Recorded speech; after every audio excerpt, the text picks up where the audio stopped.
بسم اللہ الرحمن الرحیم۔ روحی ولاگ سے محمد آصف جاوید۔ خزاں کا موسم چل رہا ہے، خزاں کا موسم سیاسی چل رہا ہے۔ بڑی سپیڈ سے جیسے درختوں کے پتے گرتے ہیں، پی ٹی آئی کے لوگ گر رہے ہیں۔ تو میں نے ولاگ بنانے شروع کیا تو میں پہلے وہ لگا رہا تھا روز کہ وہ آج یہ رہنما پی ٹی آئی چھوڑ گئے، آج یہ۔ تو اب تو ہمیں ٹائم ہی نہیں ملتا ہے کہ کس کا لگائیں۔ ابھی ایک کا ہم بنا رہے ہوتے ہیں تو پتہ چلتا ہے دوسرا بھی گیا، تیسرا بھی گیا۔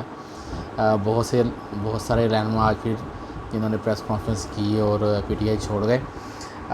سب سے جو اہم نام کراچی سے علی زیدی، جن کا آج سے 3-4 دن پہلے ایک بیان تھا کہ کون کہتا ہے کہ میں پی ٹی آئی چھوڑ جاؤں گا، میرے سر میں گولی مار دیں تو یا تو میرے سر میں گولی مار دیں یا عمران خان پی ٹی آئی چھوڑ گئے تو پھر میں پی ٹی آئی چھوڑوں گا۔ لیکن آج انہوں نے اپنا بیان دے دیا کہ وہ پی ٹی آئی کو خیر بات کہہ رہے ہیں۔ بہت سارا تجربہ رہا ہے مجھے، اپنی سیاست کا شروع سے شوق تھا۔ ہمارا گھر سیاسی تھا، میرے والد صاحب اللہ جنت نصیب کرے وہ بھی سیاست میں تھے، تو اس لیے ہمارا گھر سیاسی تھا، تو شروع سے ہی سیاست کا شوق رہا ہے۔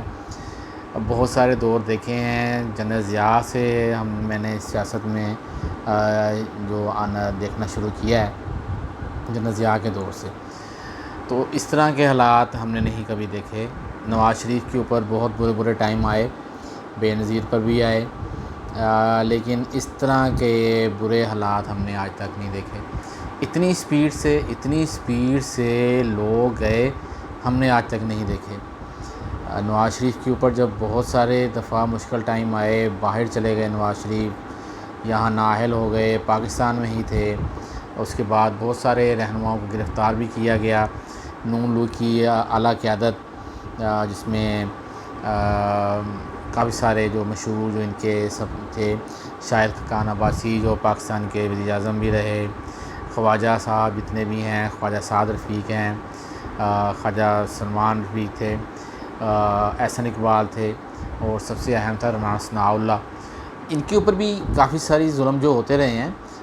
حامد میر بتا رہے تھے اپنے ایک پروگرام میں کہ مجھے پتہ چلا ہے کہ رانا ثناءاللہ کے جیل میں رات کو چینی اتنی زیادہ پھینک دی جاتی ہے کہ وہ کیڑے مکوڑوں سے بھر جاتا ہے سارا، اور ساری رات رانا ثناءاللہ وہ جیل میں بھاگے پھرتے رہتے ہیں چیٹیوں سے بچنے کے لیے۔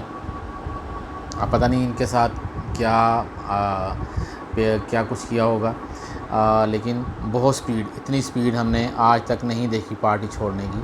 اسی سپیڈ سے پی ٹی آئی میں لوگ شامل ہوئے تھے جب جہانگیر ترین کا طیارہ چل رہا ہوتا تھا، کہ مجھے یاد ہے کہ تقریباً جو ہمارے جنوبی پنجاب میں نون لیگ کا ٹکٹ لیا ہوا تھا، اور اگلے دن پتہ چلا کہ 20-22 کے قریب لوگ یکدم نون لیگ چھوڑ کر اور وہ جیپ کے نشان پر الیکشن لڑ رہے تھے، اور اس کے بعد پھر جہانگیر ترین کا جہاز چلا۔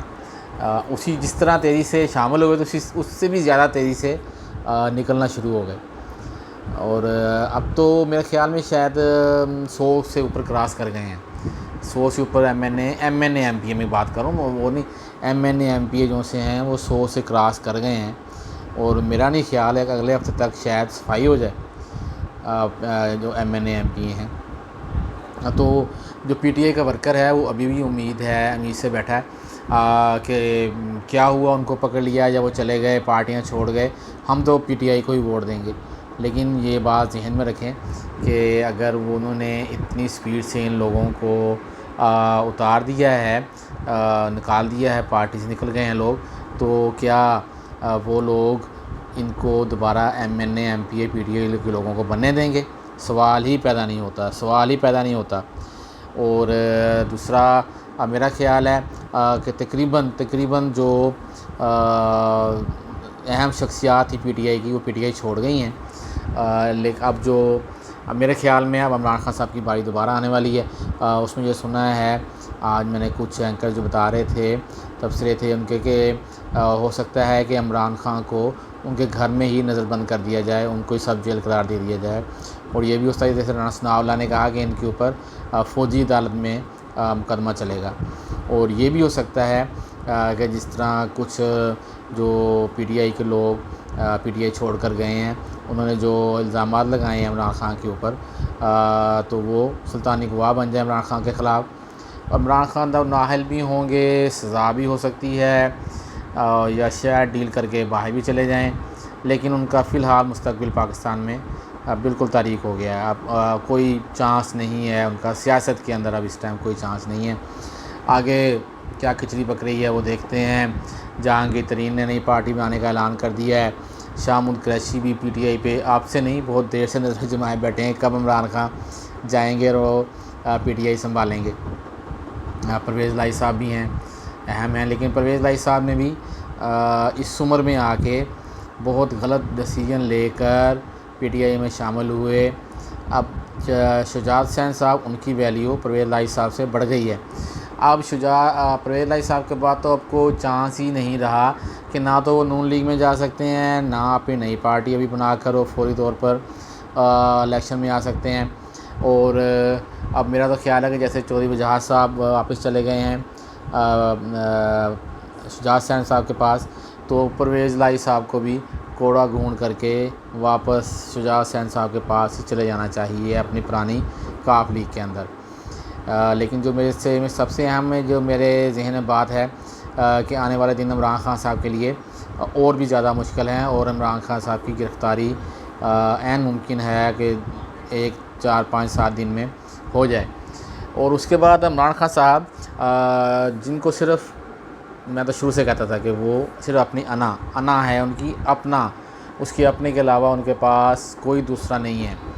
اب جس طرح کافی سارے رہنماؤں نے یہ الزام عائد کیا ہے پی ٹی آئی کے کہ ہمیں تو باقاعدہ ٹاسک تھا کہ آرمی کے خلاف آپ لوگوں نے تقریریں کرنی ہیں اور ان پر کیسے ہم لوگوں نے حملے کرنے ہیں۔ آج انہوں نے یہ ایک تصویر میں آپ کو یہ دکھا رہا ہوں، اس میں آپ دیکھیں کہ وہ انہوں نے یہ شیئر کی ہے اپنے ٹویٹر پر کہ اپنے بچوں کے ساتھ وہ کسی وادی میں کھڑے ہیں اور وہ لکھ رہے ہیں کہ جی یہ بڑا اچھا ٹائم تھا اور یہ بڑا اچھا مقام ہے، تو انشاءاللہ میں بہت جلد اپنے بچوں کے ساتھ دوبارہ اس پہ ہم یہاں پر انجوائے کریں گے۔ تو سمجھ سے باہر کہ پارٹی رو رہی ہے۔ کل ابرار الحق صاحب باقاعدہ رو پڑے پریس کانفرنس کرتے ہوئے۔ ان کی پارٹی اس ٹائم بہت زیادہ، ان کے جو لوگ ہیں وہ افسردہ ہیں، اور اس موقع کے اوپر بھی عمران خان صاحب کو یاد آ رہا ہے وہ ٹریک۔ حیران کن بات ہے یار، حیران کن بات ہے کہ اس کو وہ ٹریک یاد آ رہے ہیں۔ اتنی مشکل ٹائم جب پارٹی کے اوپر پڑا ہوا ہے، ہزاروں بچے جو ان سے ہیں وہ جیلوں کے اندر ہیں، ان کے ماں باپ بیچارے بھاگے پھر رہے ہیں ان کو چھڑوانے کے لیے، پارٹی تتر بتر ہو گئی ہے ساری کی ساری، اور ان کا ٹویٹ دیکھیں، چیک کریں کہ وہ ان کو وہ یاد آ رہا ہے وہ ٹریک، کہ یہ بہت اچھا ٹریک تھا جہاں پہ ہم نے انجوائے کیا۔ تو یہ تو عمران خان صاحب کا حال ہے کہ ان کو اپنی پارٹی کی بالکل بھی اپنے ورکروں کی پرواہ ہی نہیں ہے۔ یہ جتنا ورکر گرفتار ہوا ہے، حکومت سے درخواست ہے، پاکستان آرمی سے درخواست ہے میری، ان کو برائے مہربانی اب چھوڑ دیں۔ یہ یقین کریں یہ ان کا قصور نہیں ہے، ان ورکر کا کوئی قصور نہیں ہے۔ یہ ورکر، ہم بھی ورکر ہیں نون لیگ کے، ہم لوگ اپنی پارٹی کے ساتھ جالے ہوتے ہیں۔ ہم نے اوپر کی سیاست بھی دیکھی، M N A M P S کی، ہم نیچے بھی سیاست کرتے ہیں کونسل کی، تو اکثر ہم جب اپنے M N A M P S سے ملنے جاتے تھے تو ایک ہی ڈرائنگ روم میں پیپل پارٹی کے، پی ٹی آئی کے، نون لیگ کے M N A M P S آپس میں خوش گپیاں اور بالکل فری ہوتے تھے، ایک دوسرے کے ساتھ بات چیت ہو رہی ہوتی تھی، اور ہم اپنے گلی محلوں میں اپنے ہمسایوں سے، اپنے دوستوں سے، رشتہ داروں سے، ایک دوسرے سے بولنا چھوڑ دیتے ہیں، دوسرے کے ساتھ لڑائیاں اور بدتمیزی پر اتر آتے ہیں۔ اور لیکن ان کا M N A M P S کا جو اوپر کے سیاستدان ہیں، ان کی کوئی پارٹی نہیں ہوتی، یہ سب ایک کچھ ہوتے ہیں۔ تو اب جو ورکر ہے اس کا کوئی قصور نہیں ہے، یقین کریں اس کو جو اس کی پارٹی نے، جس طرح عمران خان صاحب نے ان کا برین جو سا تھا اس میں یہ بھر دی تھی فساد، تو وہ ان لوگوں نے اسی پہ عمل کیا اور فساد کیا۔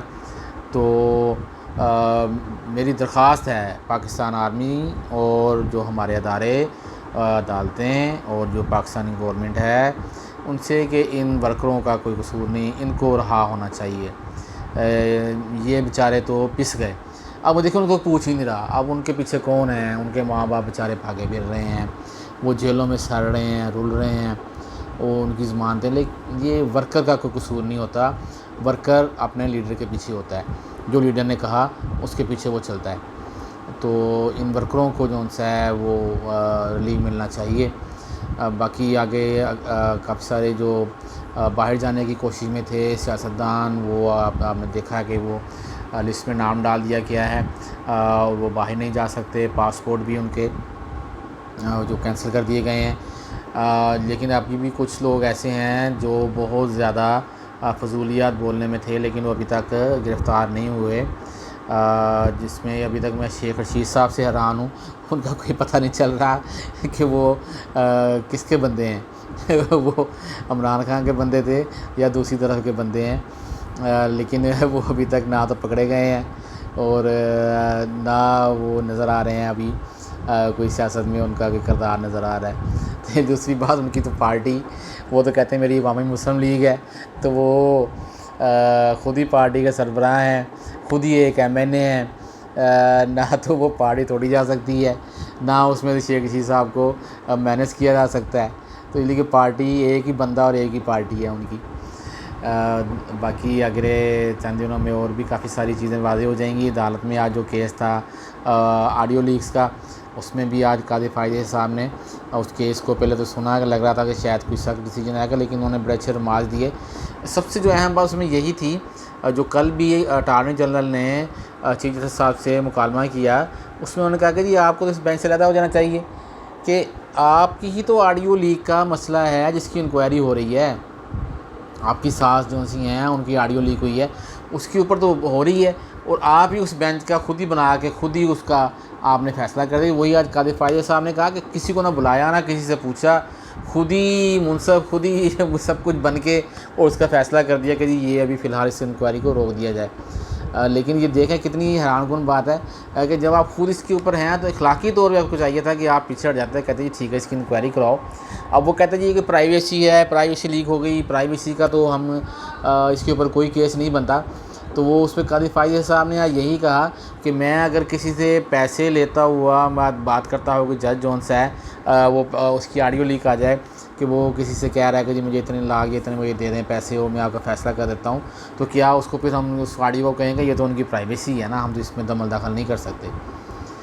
تو دیکھیں اس کے اوپر حکومت کا کیا رد عمل آتا ہے۔ ابھی حکومت کا کوئی رد عمل نہیں آیا، کل دیکھیں شاید کہ حکومت کا بھی رد عمل آئے ان کے اس فیصلے کے اوپر۔ باقی جو حالات ہونے تھے خراب وہ ہو چکے، اب آگے بہتری کی طرف جانا چاہیے۔ حکومت، آرمی، جتنے بھی سیاستدان ہیں مل کے بیٹھنا چاہیے۔ IMF قرضہ نہیں دے رہا تو نہ دے، اور بھی بہت سارے رستے ہیں، چائنا ہماری مدد کو ہے، ایران سے جو اچھے تعلقات ہوئے ہیں، پاکستان کو بہت فائدہ ہے، ایران کا بہت فائدہ ہے۔ آپ دیکھ لیں ہم جتنا بھی اب گاڑیوں میں پٹرول ڈیزل ڈلوا رہے ہیں، میرے خیال میں 50 سے 60% جو سا پٹرول پمپ تھے وہ ایرانی ہمیں پٹرول ڈیزل مل رہا ہے۔ کون کما رہا ہے؟ یا وہ ایجنٹ کما رہا ہے جو وہاں سے لے کے آ رہا ہے اسمگلر، اور یا پٹرول پمپ والا کما رہا ہے اس پیسے سے۔ تو یہی پٹرول ڈیزل اگر گورنمنٹ قانونی طریقے سے ایران سے پرچیز کر لے اور لوگوں کو وہی ریلیف دے دے، 50-100 روپے کا ریلیف مل جائے، تو کتنی آسانی ہو جائے گی لوگوں کے لیے۔ یہ بہت بڑا ایشو ہے اس ٹائم پٹرول ڈیزل کا۔ باقی گندم تھا، گندم جو اتنا ریٹ ہو گیا 4000، قطعاً 4000 گندم کا ریٹ نہیں بنتا عالمی مارکیٹ کے حساب سے۔ جو میں نے اپنے خبر تھی کہ رشیا نے افغانستان کو 2600 روپے میں گندم فراہم کی ہے، انٹرنیشنل ریٹ 2600 روپیہ ہی ہے۔ اس کو صرف بڑھا دیا گیا سندھ حکومت نے، PTI کی دور حکومت میں، جب مرکز میں PTI کی حکومت تھی، سندھ نے 3800 روپے ریٹ مقرر کیا تاکہ مرکز کو بھی ہم بڑھانا پڑے ریٹ، اور وہ 4000 روپیہ ریٹ کریں، اور ایک مشکل پیدا کرنے کے لیے۔ یہ تو اس سب پارٹیوں کا یہ حال ہے کہ اپنی طاقت بنانے کے لیے ملک کو، عوام کو کمزور کرتے ہیں، مشکلات کھڑی کرتے ہیں۔ 4000 قطعاً ریٹ نہیں بنتا گندم کا ریٹ پاکستان کے حساب سے جو عالمی مارکیٹ ہے وہ 2700، 2800، 3000، اس سے اوپر کا ریٹ گندم کا نہیں ہے، اور یہی ریٹ ہونا چاہیے۔ 4000 سے آپ دیکھیں ابھی تک زمیندار کے پاس گندم پڑی ہے، اور جو میرے دوست جو گندم کا کام کر رہے ہیں وہ کہتے ہیں کہ یقین کریں شاید ابھی آدھے سے زیادہ گندم جو سی ہے وہ زمینداروں کے گھروں میں پڑی ہے۔ کیوں رکھی ہوئی تھی کہ یہ تو ہم 4500-5000 تک بیچیں گے۔ کتنا ظلم ہے، 4500-5000 روپیہ کا غریب آدمی کیسے گندم کھائے گا لے کے؟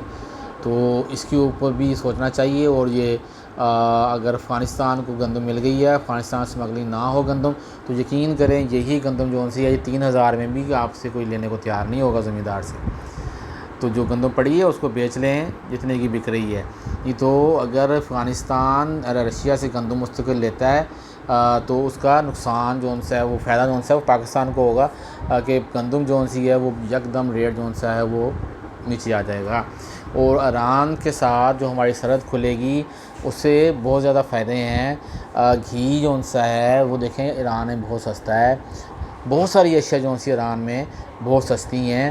اور دوسرے نمبر پہ ڈالروں کی ضرورت نہیں ہے وہاں پہ ہمیں پیمنٹ کرنے کی، اس کو اپنی کرنسی ایرانی کرنسی میں ہم ڈیوائڈ کر سکتے ہیں۔ وہ یا کچھ جیسے چیزیں ہیں کو جو پاکستان سے وہاں جاتی ہیں کو ایران سے لیتے ہیں، یہ ہمسایوں کا بہت فائدہ ہے ہمیں کہ خرچہ بہت کم پڑے گا ہمیں وہاں سے لانے کے لیے۔